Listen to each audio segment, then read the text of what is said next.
இதுல என்ன ஏது இருக்குன்னு தெரியல. யாராவது கேட்டு தெரிஞ்சுக்கலாம். என்ன பொழப்பு இது? நம்ம வாழ்க்கை எதை நோக்கி பயணமா போய் வணக்கம்ண்ணே. அண்ணே, எனக்கு படிக்க தெரியாது, இத கொஞ்சம் படிச்சுக்கலான்னு சொல்லுங்க. எனக்கு படிக்க தெரியாது.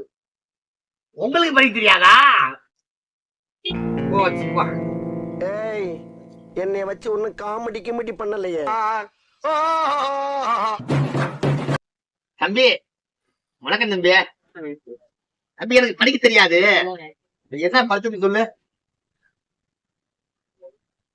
எனக்கு படிக்க தெரியாது. உனக்கு படிக்க தெரியாதா? என்ன எல்லா பேரும் சொல்றீங்க? அப்போ சைபரா?